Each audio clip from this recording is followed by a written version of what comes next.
new. It says American Banknote Company right there on our birth certificates. I'm connecting so many dots today I think my head might start spinning around and puking green vomit, like the little girl in The Exorcist. Okay, I'm sorry, that's gross. But that's how disturbing this stuff is. This type of awareness should not leave the reader feeling powerless, but empowered. The reason this has gone on for so long is a direct result of our collective ignorance. I realize this stuff is not easy to believe and even harder to understand, especially to the newly awakened, and even more so to the still asleep. This is a quote I forced myself to memorize for this very reason. A truth's initial commotion is directly proportional to how deeply the lie was believed. It wasn't the world being round that agitated people, but that the world wasn't flat. When a well-packaged web of lies has been sold gradually to the masses over generations, the truth will seem utterly preposterous and its speaker a raving lunatic. Dresden James, when the United States declared bankruptcy, pledged all Americans as collateral against the national debt, and confiscated all gold, eliminating the means by which you could pay. It also assumed legal responsibility for providing a new way for you to pay, and it did that by providing what is known as the exemption, an exemption from having to pay for anything. In practical terms, though, this meant giving each American something to pay with, and that something is your credit. Your value to society was then, and still is, calculated using actuarial tables, and at birth, bonds equal to this average value are created. I understand that this is currently between $1 and $2 million. These bonds are collateralized by your birth certificate, which becomes a negotiable instrument. The bonds are hypothecated, traded until their value is unlimited for all intents and purposes, and all that credit created is technically and rightfully yours. In point of fact, you should be able to go into any store in America and buy anything and everything in sight, telling the clerk to charge it to your exemption account, which is identified by a 9-digit number that you will recognize as your social security number without the dashes. It is your EIN, which stands for Exemption Identification Number. Is it starting to make sense now? Why it's not too far-fetched to imagine the day when you will be able to walk confidently into your bank to legally, lawfully and ethically deposit some of your value into your account. Why should we not be able to cash out a few $1 billion that we have created, backed by our labor, only to be stolen from us by the very people who claim to represent our collective best interests? The whole concept of energy harvesting is starting to make a whole lot more sense now, isn't it? The birth certificate created a fiction, the name of the baby in uppercase letters. The state province sells the birth certificate to the Commerce Department of the Corporations of USA, which in turn places a bond on the birth certificate, thereby making it a negotiable instrument, and placing the fiction, called the STRAWMAN, into the warehouse of the Corporations of USA. Representation for the created fiction was given to the Bar British Accredited Registry Regency, owned and operated by the Crown, for the purpose of contracting the fiction, which most of us think is ourselves, into a third-party action. Do not underestimate the power behind this trick. It is to con us into contracting with the feds, so that they can legally confiscate our property. All these contracts have only our signatures on them, because corporate fictions cannot contract. Only natural beings have the right to contract and the right not to contract. Because there is no full disclosure, we are never told that we have just signed away what we believe to be our property. These contracts are fraudulent, and hence, we are still the lawful owner, and the profit earned by the feds from selling securities, our property, belongs to us, and must go into a fund for our benefit, otherwise it would be fraud. Not wanting to be charged with fraud, the feds had to create a remedy for us and hope we wouldn't discover it. For even a deeper understanding of the birth certificate registration process, click here. The best example of the effects of registration is the birth certificate. A bankrupt entity, city, state, province, country cannot operate in commerce. So how do they manage? Since USA has been bankrupt for decades, having no substance such as gold and silver to back it, the only asset it has are men and women and our labor. We are the collateral for the interest on the loan of the World Bank. Each of us is registered via the application for a birth certificate. The Treasury issues a bond on the birth certificate and the bond is sold at a securities exchange and bought by the Federal Reserve Bank, which then uses it as collateral to issue banknotes. The bond is held in trust for the Feds of the Depository Trust Corporation. We are the surety on said bonds. Our labor energy is then payable at some future date. Hence we become the transmitting utility for the transmission of energy. The United States government, in order to provide necessary goods and services, created a commercial bond promissory note by pledging the property, labor, life and body of its citizens as payment for the debt bankruptcy. This commercial bond made chattel property out of us all. We became nothing more than human resources and collateral for the debt. This was without our knowledge and or our consent, via the filing registration of our birth certificates. When mums apply for a birth certificate, the application is registered. The legal title of her baby is then transferred from mum to the state. Mum is left with equitable title of her baby, whom she can use for a fair use tax, and since the property does not belong to her, she has to treat it in the manner which the owner wants. Prepaid proof. All of your debt is prepaid. Your debt is prepaid. August 2nd, 2013. Posted by Brian Kelly. Reblog from Brian Kelly's blog. I had a discussion with a friend the other day, when I asked the question on Facebook, if you found out your mortgage, car loan, student loan, credit card was fraudulent debt, would you keep paying it? I included a link to the post I put out about KeyBank waiving a $32 K loan. This was his response: if I borrow money from someone, I'm going to repay it.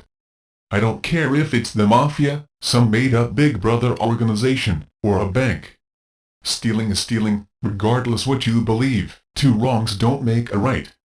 The problem with this response is that it's based on a backwards view of what money and credit really is. What if everything we've ever been taught by the system to believe about money and credit is an illusion? Well, it is. Many of those who will read this article already know that. Yet even those who do know, still can't quite wrap their heads around how the system works in actuality. Believe me, they do an extremely good job of keeping these truths very well hidden. This article does a phenomenal job at breaking it down in very simple, easy to understand terms. All of the facts presented are supported by hard data. Also included is an example of a response letter from TATOOTT to a charge being disputed, whereas the disputing party requested funds be taken from their prepaid treasury account to settle the alleged debt.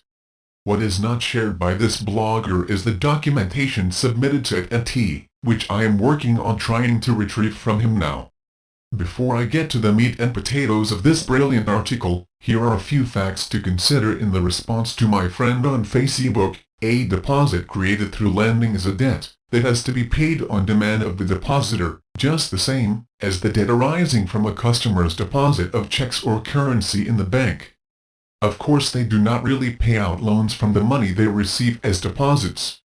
If they did this, no additional money would be created. What they do when they make loans is to accept promissory notes in exchange for credits to the borrower's transaction accounts. Federal Reserve Bank, Chicago, Modern Money Mechanics, P6 banks are prohibited from lending their own money from their own assets, or from other depositors. So from where did the dollar come? The contract we signed, our promissory note, was converted into a negotiable instrument by the bank, and became an asset on the bank's accounting books. According to the UCC 1-201, 24 and 3104, it was our signature on a note which made it dollar.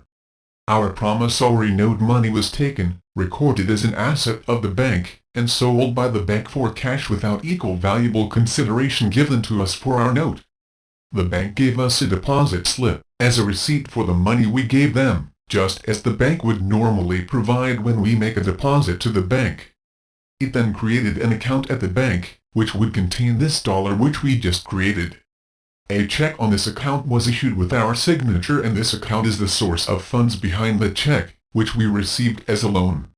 The bank risked none of its own assets in the so-called loan to us, rather it used our note to pay the seller, in order to raise an asset for itself, and also used the face value of our note as principal, which it claims it lent us and against which it charged interest.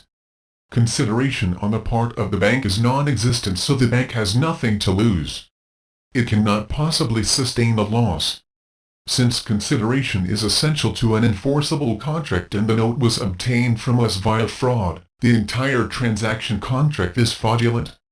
Mortgage contracts are written in such a way to appear as if the bank lent us funds before they received our promissory note mortgage contract, so that the bank can use it as a receipt which they can sell. The contract reads, "For a loan I have received, but you haven't received it yet." So in fact, we signed and gave the mortgage contract note to the bank prior to their giving us the funds. So, the application for the loan created the funds. It has our signature on it, and the note with our signature covered the funds to repay the loan. Again, constructive fraud. Here is the link to the original article. On this blog there are also many other great posts to research. One point I do want to make is that this gentleman on many occasions suggests filing a UCC1 financing statement to reclaim rights to your strawman account. However, the UCC filings submitted by the One People's Public Trust have effectively taken care of this step for everyone on the planet. Therefore, it is no longer necessary for individuals to file their own. BK right now, even though they have no legal right or claim or lien, the bankers hold the title to you through your birth certificate. You can regain control by simply filing a notice of lien against the birth certificate. Filing notices of lien is done every day. Banks regularly file notices of liens with the Department of Commerce to prove and establish their interest in all kinds of property: homes, cars, tools, equipment. This is done very simply by contacting the Secretary of State or Department of Commerce and filing a UCC1 financing statement and listing the property as collateral on the statement. The same can be done with your birth certificate, which is your property. You and only you can file this notice of lien. You and only you can determine the value of the property. Since you are priceless in God's eyes, the value of your UCC1 should be unlimited. In this case, the company is the government. Because you agreed to work for the government, the company, for the rest of your life, the government company agreed to pay all of the debt you incur in your lifetime. Is that a bit of a surprise to you? It should be. No one has told you or showed you how to use this information. In exchange for your birth certificate and your application for Social Security, which they used as collateral to reduce their debt with the bankers, the government company promised to pay your debts. You work on behalf of the US government, as collateral on the national debt owed to the bankers. Whatever your debt, it's actually prepaid. That's right, your debt is prepaid, with what is known as money of account. There is no real substance or money of exchange such as gold or silver, only accounting adjustments and set-offs. The US government agreed to do this for you with the passage of House Joint Resolution H.J.R. 192 back in 1933, shortly after the national emergency and bank holiday declared by President Roosevelt. You're already signed up for this program from birth, it's just that no one told you about it until now.